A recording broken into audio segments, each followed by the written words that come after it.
We're back. Had a busy couple weeks. Also, I was kind of thinking about it. Um, did I want to just keep posting episodes of me rambling, talking about men, life, the standard for men, all that stuff? Because I mean, let's be honest, modern wisdom and self-improvement, like content, is pretty widespread. So I don't know if I need to saturate it. But also, I'm working on a list of people that I want to have on and talk to and all that. So there's that. But also, welcome to episode 8, 9, I don't know, 7, somewhere in there. This is episode something of the podcast, the standard podcast presented by BRFW.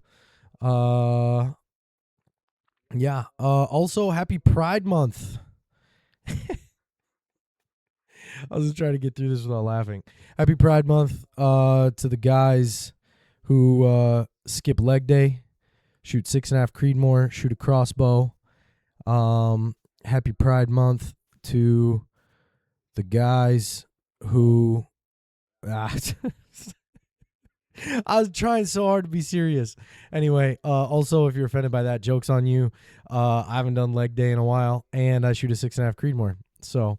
it's mostly, and this last year, let's be honest, I'll just be honest. My wife shot more deer than I did. I didn't shoot a single deer. My wife put down 3 with the 6.5 Creedmoor. Well, 2 were with the 6.5 Creedmoor. I don't know for sure. Or maybe just 1. I don't know. Doesn't matter. But today I wanted to talk about a little bit of that standard for us men, specifically speaking to getting started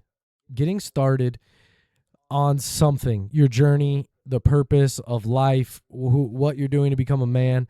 I feel like getting started is actually the easiest part. I don't know about you, but I get stuck in these stages of like preparing to get started. I do all this research. I got to get the gear. I got to get the stuff, figure it all out, how I'm going to do this, how I'm going to do that, all this stuff, right? That is related to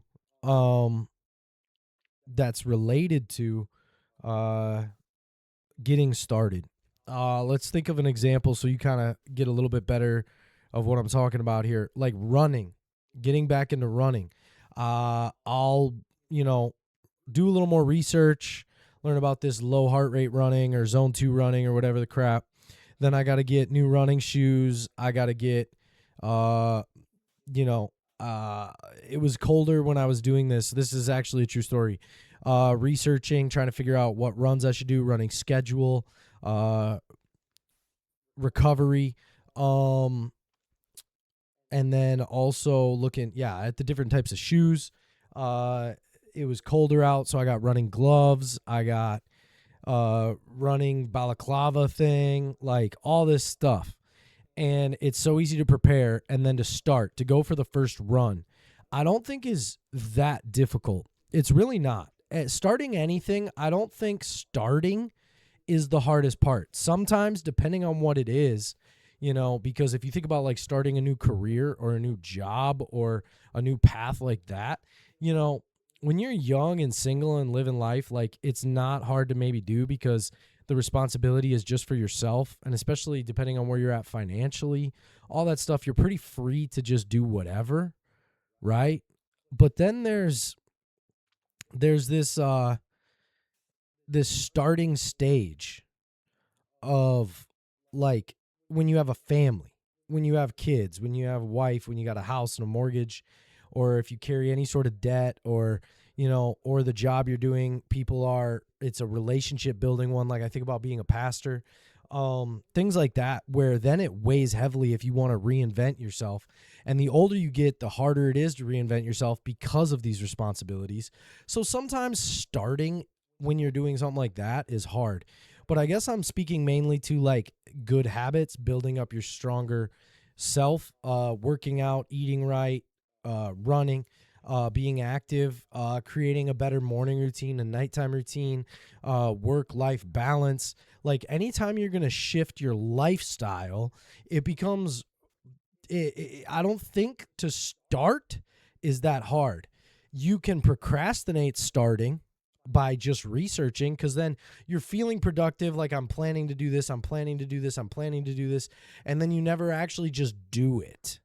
And I think that becomes a trap, and I fall into that because I like researching, I like looking that up, I like planning, I like scheduling, which is crazy because if my wife listens to this, she's going to think how crazy that sounds, considering I'm really bad at planning ahead on certain things. But whenever it's, like one of the things that for a little while now I've wanted to get into is like precision shooting competitions, like the long range rifle shooting. Some of that, like my brother-in-law, I've talked to him about it a little bit, and I'm like, man, that'd be fun. That'd be exciting to do. And, I'll research and I'll look, what do you need?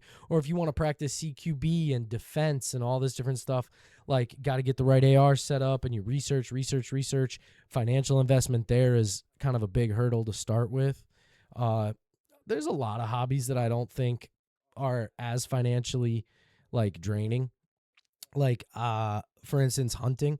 To get started in hunting, I think people don't realize it actually has a pretty low barrier of entry.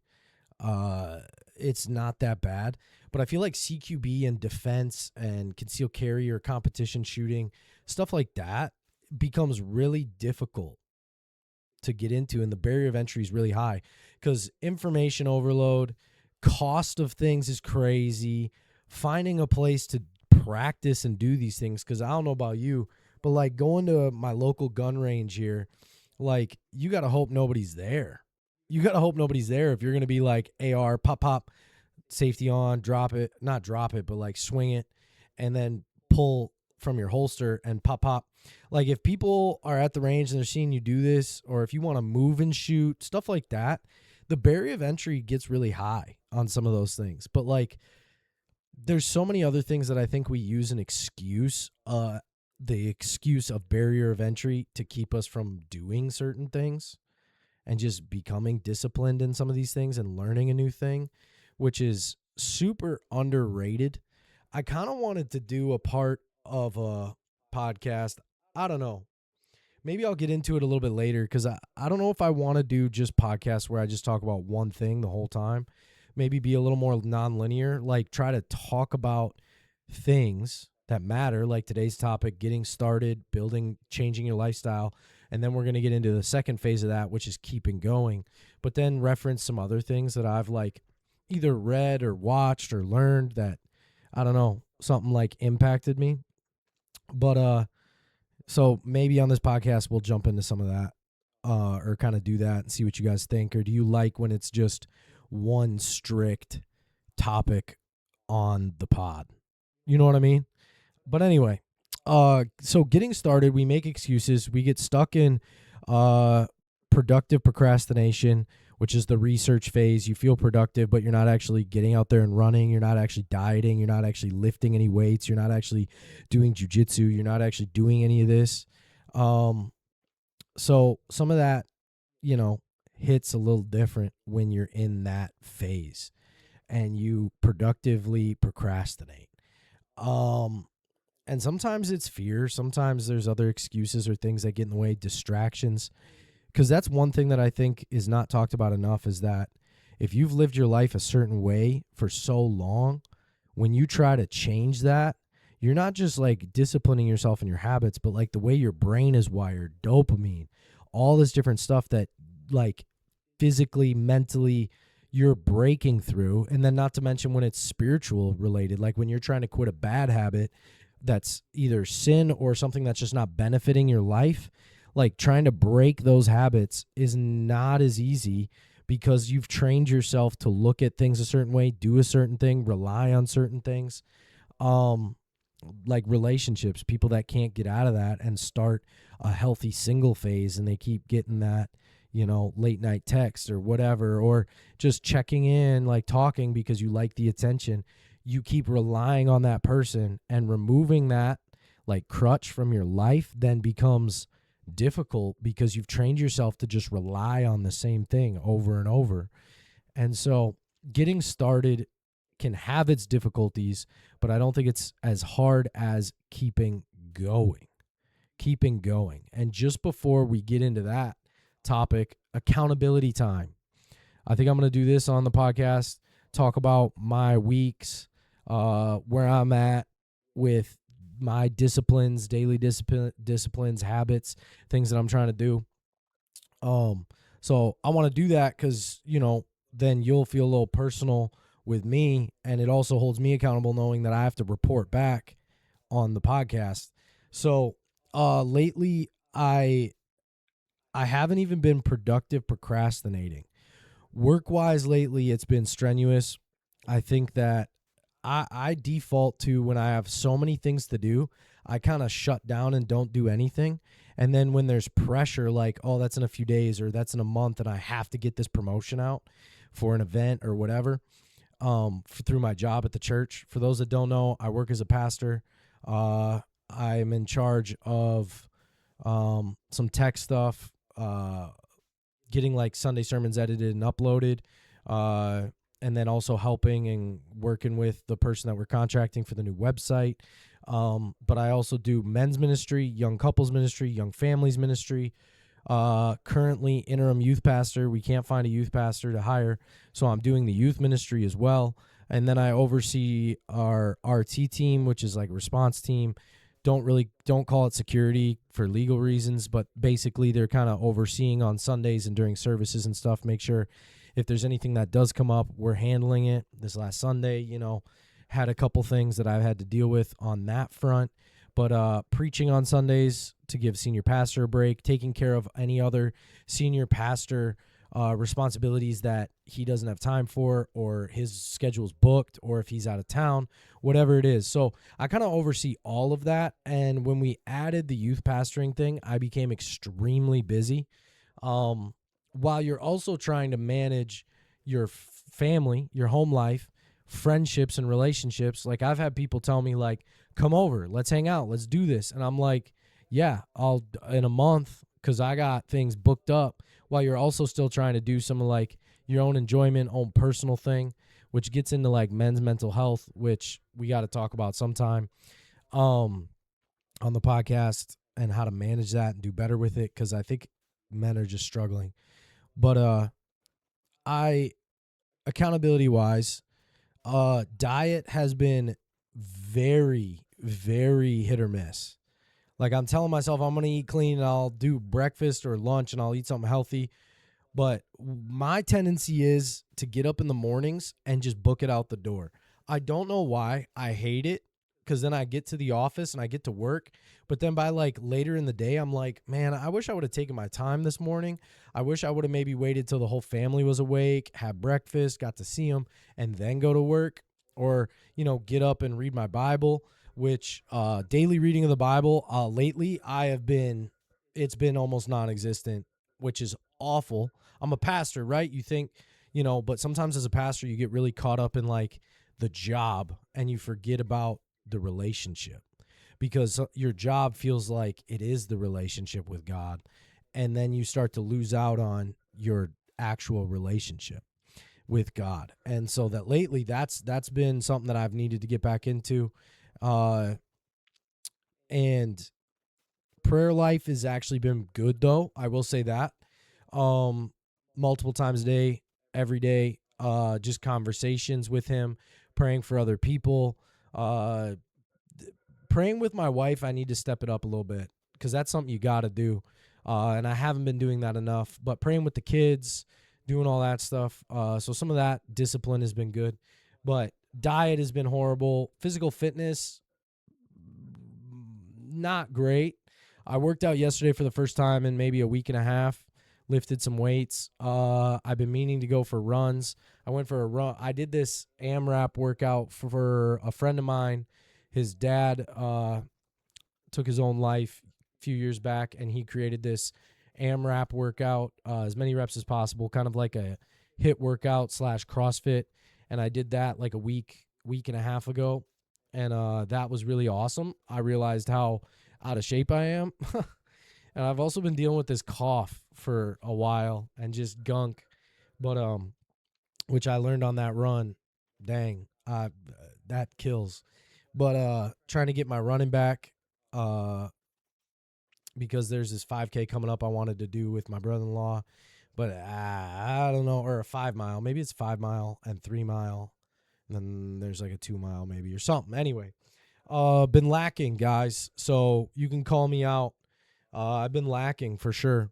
Um, and then when it just comes to time management, I just like look at what's in front of me rather than planning ahead with that stuff. And it's like, as much as I enjoy researching and planning and trying to make a schedule, I can do that, but I suck at sticking with it, which ties into getting started is not the hardest part for me.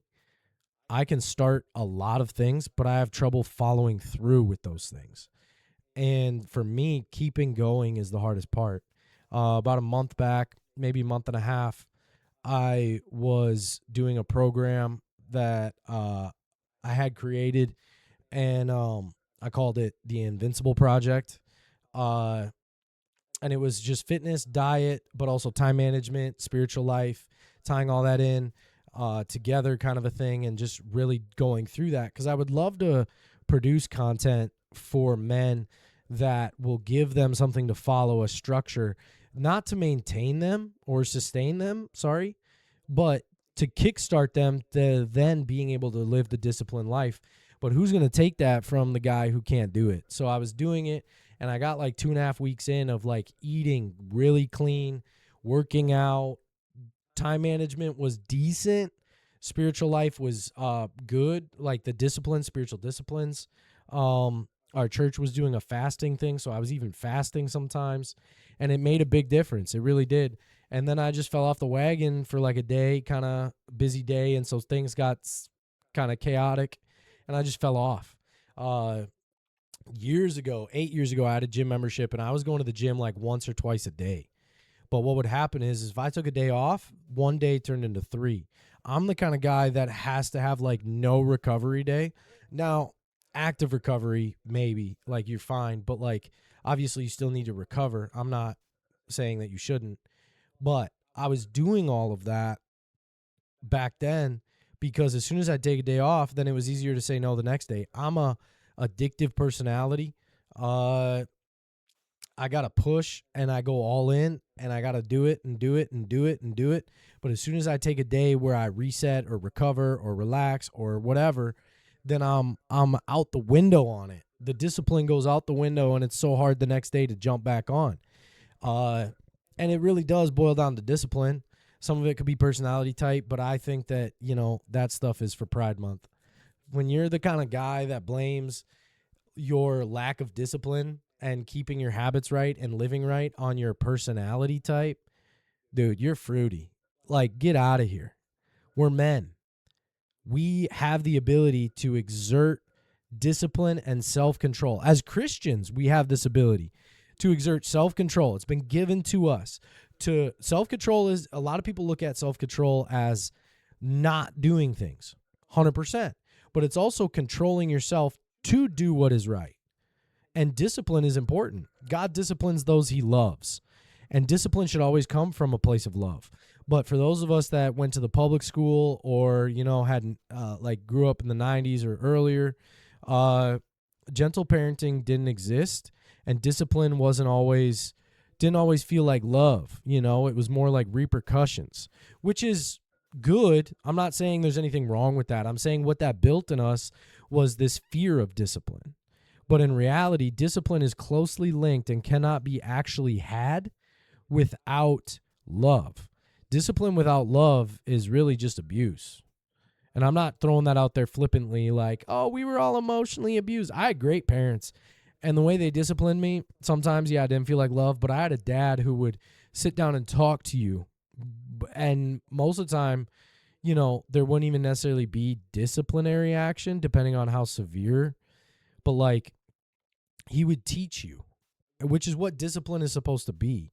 And so teaching yourself a new way to live is vital and important. And changing your habits and changing your lifestyle and pursuing these things. Like, to be honest, yes, I've been super busy, and I kept talking myself out of doing another podcast episode because I have this thing where I'm like, who really wants to sit and hear me talk? Nobody. That's my answer. Nobody wants to. So I'm doing this podcast, and I'm like, is anybody actually interested in hearing this?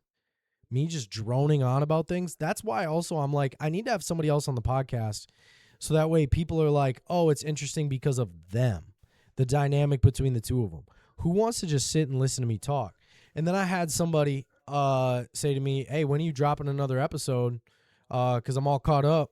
And I was kind of like, oh, dang, that person listens to me, to my podcast. And now they might be doing it because they're related to me by law. They're an in-law. But like, I was kind of like, yo, he listens to me talk? Like, that's crazy. Like, if that guy listens to me talk, because he's a guy, shout out Caleb, but like, he's a guy that, you know, all of us are flawed, but you want to talk about a disciplined guy with his diet. He's working, financially great, or pretty great. I don't know his finances, but like doing well for himself.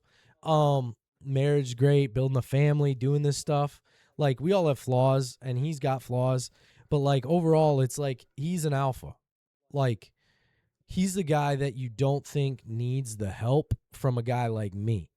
And I'm not saying he listens this to get help, but like, it just threw me off. Like, this guy's listening to it. Oh, that means people listen to it, which, to be honest, is probably one of the biggest motivating factors to me sitting down filming this, is because he said that. And I was like, dang, maybe I should keep doing this, which I plan to do it.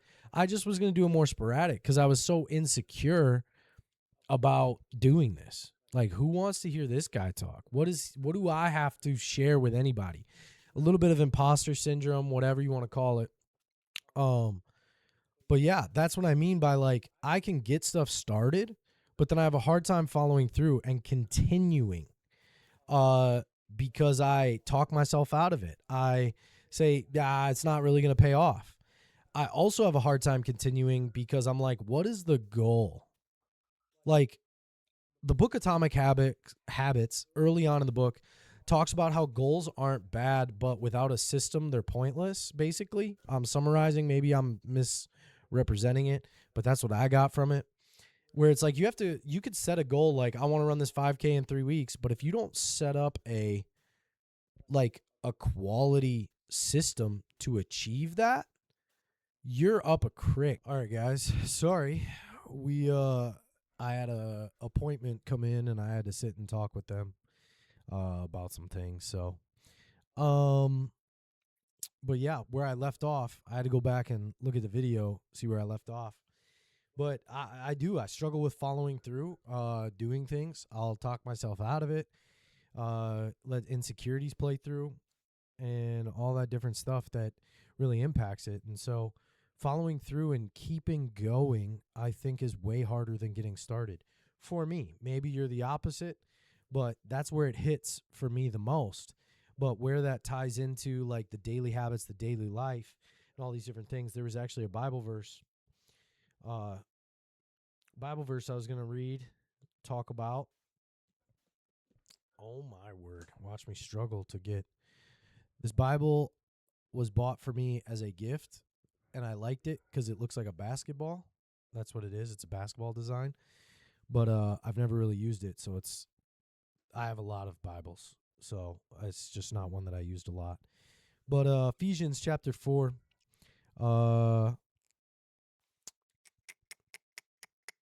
verse, we'll start in verse 20. You, however, did not come to know Christ that way. Surely you heard of him, were taught in him in accordance with the truth that is in Jesus.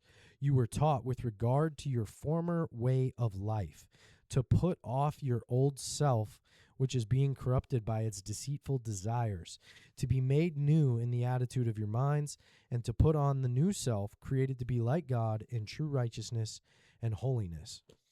I think that verse talking about putting off your old self and becoming what God has called you to become, who God has called you to become, being that person, living life that way to be more like God. It's when we come to know him. And this is where you get the battle of our flesh versus our spirit and how that all affects one another. I had this interesting thought where, when you look at Christ crucified, Jesus being crucified, the process of being crucified wasn't like an instant kill shot.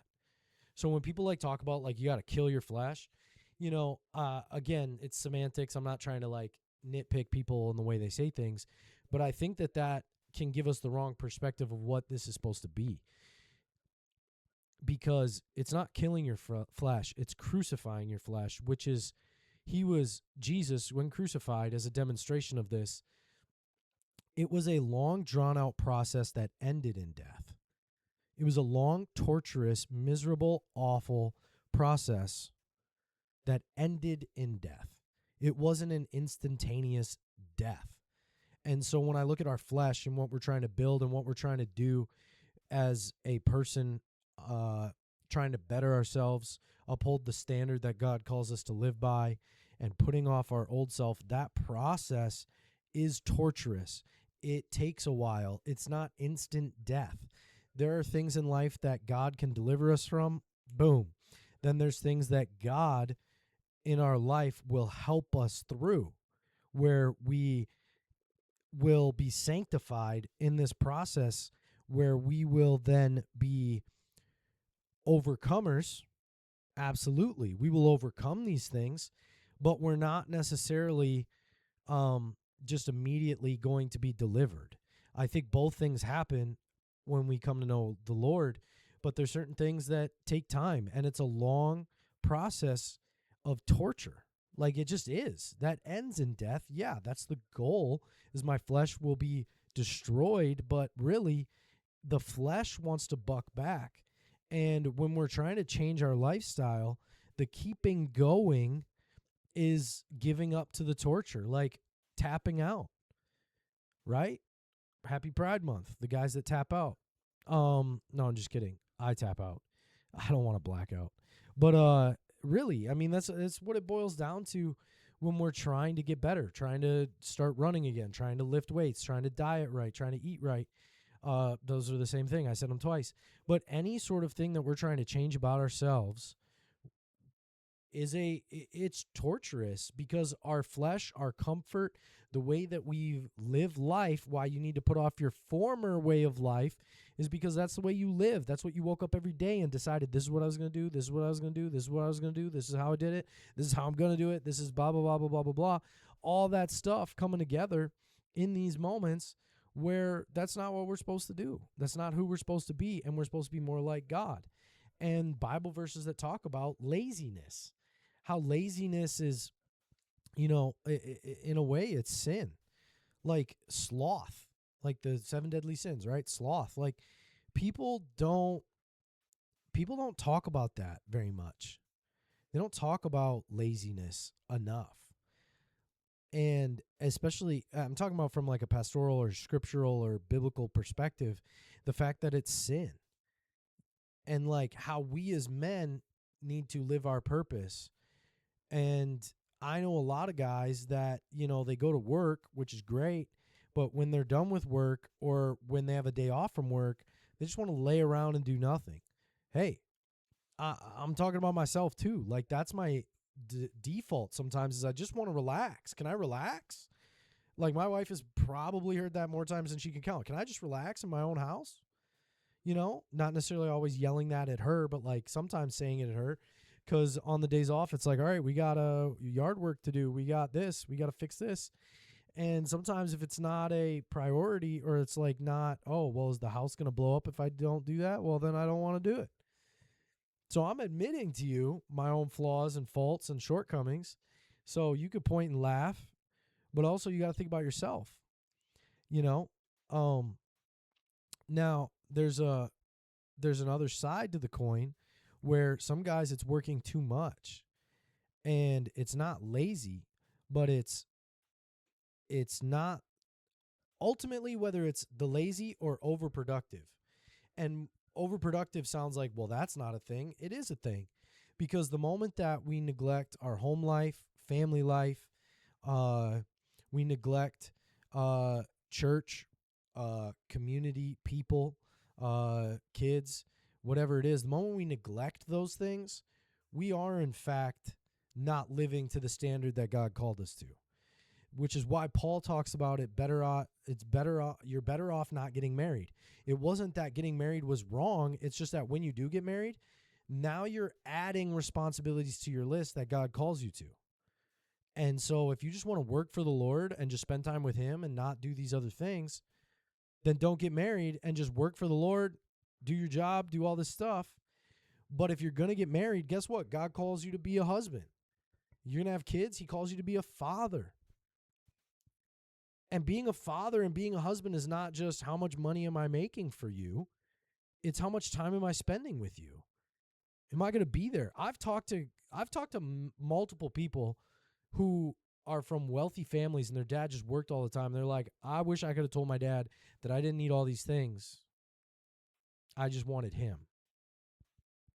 Like, yeah, he got me a good life and I don't hate him for that, but I wish I would have had him. And so there's this balance in there, this balancing act of the standard we live as men. If we want to shift our lifestyle, and I've been talking about the personal disciplines of like fitness and diet and all these different things, and I think those are the same ones that everybody flippin' talks about. But the other thing that you need to be told is, how much time are you spending with your wife? When's your date nights? How much time are you spending with your kids? And not just teaching them, but playing with them, spending quality time with them, but yes, also teaching them and showing them life. I mean, really, there's plenty of fathers that never divorce the mom and come home every night, but they're completely absent. Completely absent. Because some of you have been lied to that you just got to provide. It's not just providing, it's protecting. Part of protecting is not just if there's an intruder in the night and I'm in my undies and I got to shoot them. Yes, that's protecting, but there's other protections that a man is supposed to have and do. And those protections are creating a safe place for your wife to have her emotions and instability. You are the rock. That's why, like us as men, I'm guilty of this, was guilty of this early on in our marriage, and I've gotten a little bit better at it over time. But like when she's acting crazy, not my wife, she's never crazy, but like when the woman is acting crazy, my response is like, what the crap? And then it escalates into this big barrage rather than she's acting crazy. I'm going to be the rock here. I want to be the rock. Like, do we not get that? That's part of protecting our wife and our kids, especially if you have daughters. Sons, it's like, it's different. When you're raising a son, you're teaching them different things. But when it's your daughter, you got to make it safe for her to have her emotions, because they're going to learn as they are young toddlers, but also when they're teenagers, how to work through managing emotions, hormones, changes, all that stuff. You're not going to just discipline that out of them. Like, that's not how it works with women. So, like, you got to provide a safe place for them to, yes, instruction on how to be as a person, but also space to get it wrong. And I think some of that as men, the standard we have to live ties into that. So the lifestyle changes that I'm talking about, definitely I'm focusing, because I'm speaking mostly from my perspective. My perspective for me is that I will fall to the lazy side rather than the workaholic not around side. But there's guys that are listening to this, that doesn't apply to you. You're the workaholic side or the provider-holic side. And, this gets into a little bit of the men's mental health thing. But, like, we as men, there's nothing in this world that really shows us that we are valued beyond what we give. Like, you could have the most perfect wife in the world, but maybe not. I shouldn't speak in total generalities, but majority of the time, you could have the most perfect wife in the world, loves you like crazy, but there's still a time in your relationship with that person where you're like, if I didn't provide all this, there's ramifications emotionally. And we as men want to act like we're, emotionless and whatever else. No, we ain't. You pick up on it. Watch this documentary called Sky King. Dude just got tired of life, and you look at the comments, and there's so many guys that comment like, yeah, I think every man has felt this way at one time or another. Just don't want to be alive right now. There's so many great things in life, but there's moments where you're just like, I just don't want to be alive right now. You know, a lot of guys feel that way because of the pressures, because of the responsibilities, and because they see no value and worth in themselves separate from what they're giving everybody.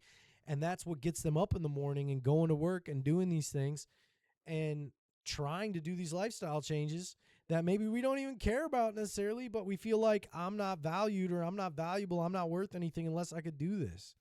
And that's where relationship with Jesus comes in. And he says, you do have value. Beyond that, I died for you before you did anything. I sent Jesus to die for you before you did anything. And when somebody pays for you like that, you owe them everything. You owe them everything. And that's the kind of ride or die. That's the kind of commanding officer where I'm like, yeah, now I'll do whatever. And that's the purpose you called me to. And so now when it says whatever we do it for the glory of God. And also whether we eat or drink, we do it for the glory of God. Now when it's, am I being a good dad? I'm not being a good dad because my kid hugged me today. I'm being a good dad because God called me to be one. I'm not being a good husband today because my wife loved me perfectly and made me breakfast or dinner or whatever it is. No. I'm doing it because God called me to. I'm not going to go work out because I want to be Mr. Jacked in shape and sexy man. I'm doing this because I'm taking care of the temple of the Holy Spirit that God gave me. Like this change of perspective will then feed us to keep going. You know, there's this awesome quote from The Godfather. I love it so much. I've said it so many times because it's so real. It might be like top 5 quote of all time in the sense of truth from a movie is women and children can afford to be careless, but men cannot. And it's that. It's because our everything in this world, job, family, friends, everything, it's what have you done for me lately mentality. What are you producing? What are you giving me? You know? And it's really sweet because there might be some girls that watch this, some wives, some women that watch this. And they're going to like tell their husband like, "No, I love you for you and you wouldn't have to do this." Then you know what? The next day show up and say, "All right, I quit my job. Quit my job. We got to sell the house. We can't afford this, can't afford that." And I'm not saying you're testing them. That sounded like I'm saying like pull a prank. I didn't mean it like that, but like if that actually happened, what would they say? What would happen? And I'm not saying that they don't love us. I'm not trying to criticize your wife and do all this thing like their love is fake. I'm just saying this world has trained us to do this. And as men, it's a losing battle if we're living for that purpose. If we're making lifestyle changes for that purpose. You won't even want to start, and you definitely won't want to keep going unless it's for the glory of God, unless it's for God, unless it's to glorify God. To be a better testimony, to build in closer relationship with him. There's a direct correlation between me, my dietary habits, and God. When I have disciplined my diet, disciplined my body, and I work out or run or whatever it is, my spiritual life flows way better. Way better. Because it's this disciplined lifestyle. But the thing is I've always approached these things, these lifestyle changes, getting started, keeping going in all these fronts. I've always done these things. I've always done these things from a perspective of I've always done them from a perspective of for myself or for other people. You know, that's something that I've had to deal with is my identity a lot. Because as a pastor, a youth pastor, I was always trying to reach kids, like trying to build relationship so that they would come to church, they'd feel included, they'd feel loved and cared for and all these different things. And I started like trying new things, which there's nothing wrong with. But pretty soon I became somebody who just conformed to whatever these people were doing. Like whatever group I'm in, I'm that guy. Instead of just being Brock in whatever room we're in, I would transform and change. Now, here's the thing. Do not conform to the patterns of this world. That works towards conforming to the sinful nature of this world, but also conforming to the people around you in general. In general. You should never do that. You should be renewed by God and become who He's called you to be, and then be that person no matter what room you're in. And part of that renewal of your mind and the changing of who you are and putting off your old way and crucifying the flesh, everything that I've referenced and talked about, comes from this relationship with God. It's a fact. And it helps to have guys with that same mindset. Which is why, I've been tempted to do this this community for guys that listen to podcasts, but guys who just want to better their life, they want to get started and they want to keep going. A Discord community with daily check-ins, talking, hanging out, encouraging one another, weekly meetings where we talk about stuff, all this different stuff, mental health, life, jobs, finance, physical fitness, spiritual life, all of these things. I've been kind of playing around with this idea of starting a community for that, because you have to have accountability and you have to have guys around you. To go this alone is Samson, man. You won't know when there's a Delilah in your life. That's one of my favorite messages I've ever heard was Pastor Carl Lentz at the time. Obviously, he had his failings, and now he's, going through life and things are different. So I don't write him off because he sinned. I've sinned, and there's a lot of pastors out there that never got caught, so they never got disqualified. But Carl Lentz got caught, and a lot of people will disqualify him for it. I don't do that. I think anybody could preach the gospel. It's different when you're unrepentant of your sin. But regardless of that, that's a side tangent. But he preached his message called "That Girl is Poison," and Delilah was poison to the potential of Samson. But you knew that he was isolated, because if he would have been dating a crazy girl like that, a bro would have said something. A real bro would have said, dude, she's crazy. She just tried to kill you. Why are you spending another night with her? And so, bros, we got to stick together. We got to be boys. We got to hold each other accountable. We got to say that girl's crazy in each other's lives to help each other to get rid of that poison. If your bro got bit by a rattlesnake, you sucking the poison out, right? So if he's got poison in his life, you're going to help him get that out of his life. But little rogue, sorry. But yeah. So I've dabbled with maybe having that community started. We'll see if I get it going and if guys are interested. But like always, there's an email in the description. You can email me about your life, your situation, or something you want to talk about. I like meeting with people one-on-one sometimes too. So you can always hit me up in that email. We'll get next episode might be a little more. Hopefully I have a guest on the next one, but there's also a chance that I just do a little more random rant and rambling, because I've been ingesting a lot of things that I want to talk about, documentaries and reading books or other podcasts that I've listened to and stuff I want to talk about. But hopefully today was an encouragement for you to get started and keep going and how to do that. All right. We'll see you in the next one. God bless you.